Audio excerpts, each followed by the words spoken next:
नमस्कार दोस्तों, कैसे हो आप सभी लोग। मैं हूं आपका शुभ चिंतक, लोन डिफॉल्टर्स का शुभ चिंतक हूं मैं।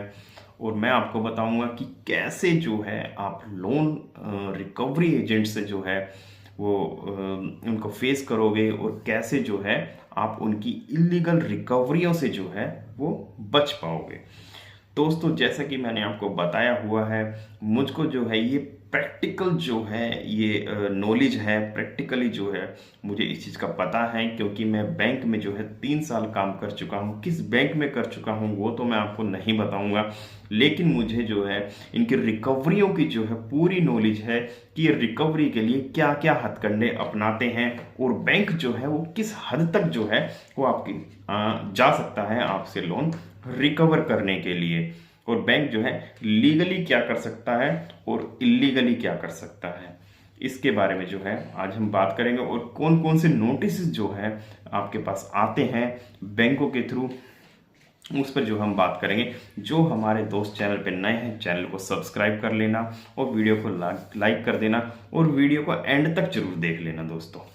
तो दोस्तों, जो आपके पास जो है लोन डिफॉल्टर्स के पास नोटिस आते हैं, लोन डिफॉल्ट होने के बाद सबसे पहला जो उसके पास नोटिस आता है वो उसको बोलते हैं डिमांड नोटिस या रिकॉल नोटिस। डिमांड नोटिस जब उनके पास आता है लोन डिफॉल्टर्स के पास, तो वो डर जाते हैं। वो पता नहीं ऐसा सोच लेते हैं पता नहीं कौन सा नोटिस जो है उनके पास आ गया और उनको जो है जेल होने वाली है।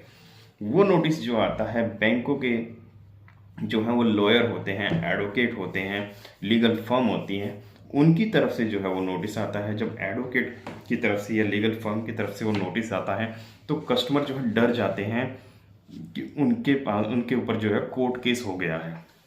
तो ऐसा कुछ नहीं है दोस्तों। डिमांड नोटिस या रिकॉल नोटिस में जो है वो अपना पैसा ही मांगते हैं आपसे एडवोकेट के थ्रू। एडवोकेट जो है आपको उस नोटिस दे देता है कि आपने जो है बैंक से इतना पैसा लिया हुआ है और आप जो है ये पैसा जो है वापस सारा कर दीजिए।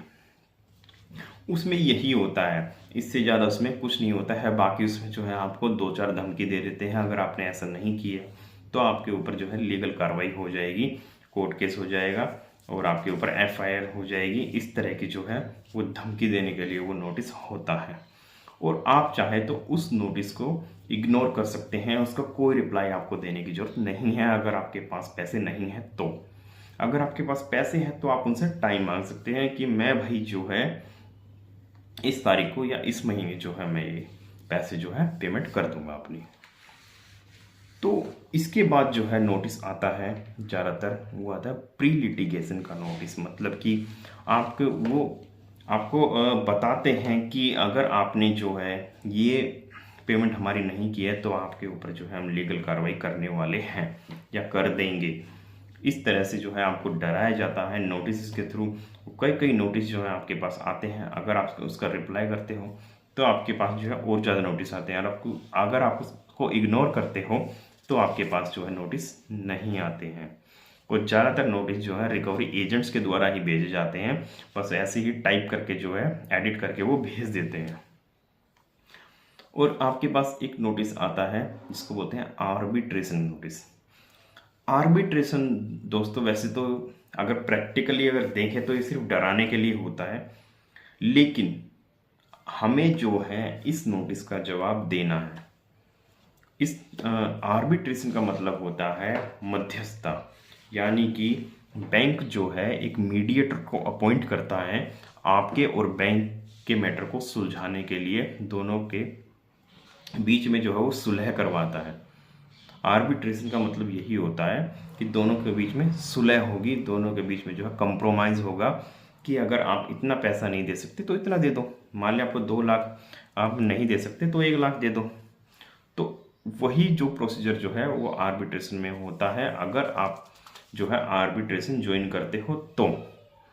अगर आप इस पे एग्री नहीं होते हैं तो आर्बिट्रेटर जो अपॉइंट किया गया है, जो सोल आर्बिट्रेटर जो अपॉइंट किया गया है, उसको जो है इतनी पावर दी गई है कि वो जो है आपके घर के सामान को अटैच कर सकता है रिकवरी के लिए, लोन रिकवरी के लिए।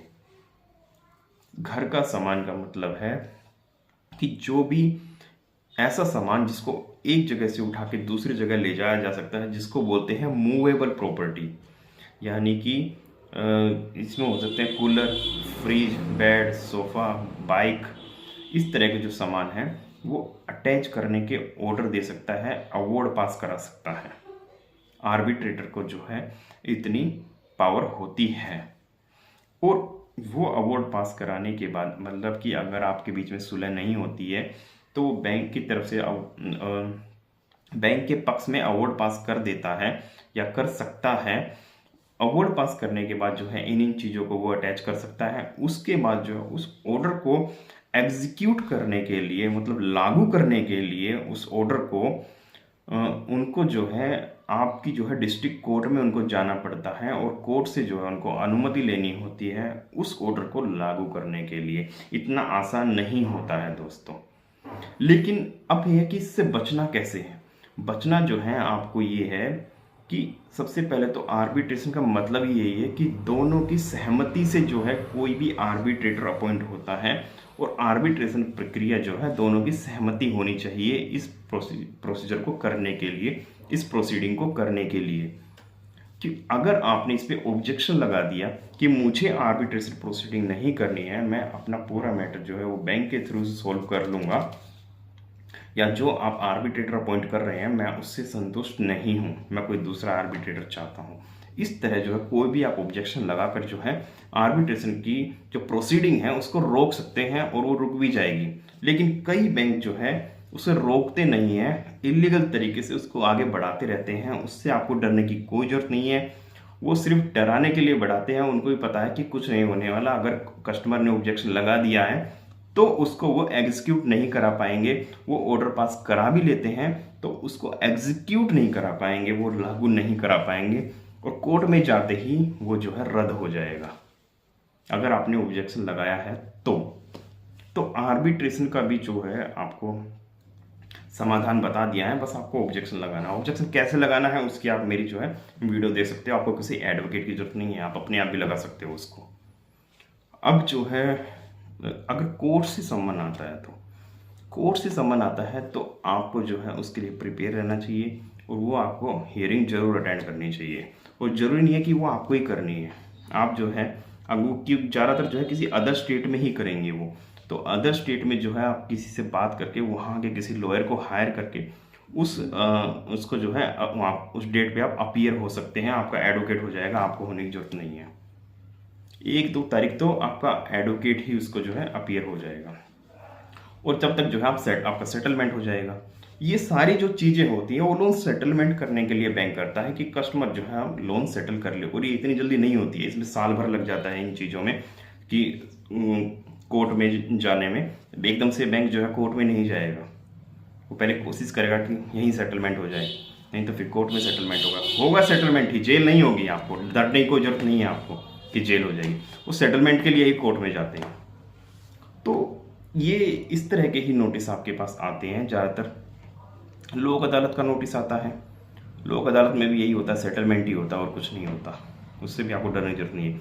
लोक अदालत पे जो स्टैंप आएगी वो कोर्ट की आएगी, लेकिन आप ये मत सोचना या आपको ये मत डर जाना कि कोर्ट से नोटिस आ गया है। लोक अदालत का मतलब जो है वो भी एक तरह से सुलह होती है, आपके बीच में कॉम्प्रोमाइज़ करते हैं, उस पर लिखा होगा लोक अदालत, पढ़ लेना नोटिस को ध्यान से, डर मत जाना, ठीक है।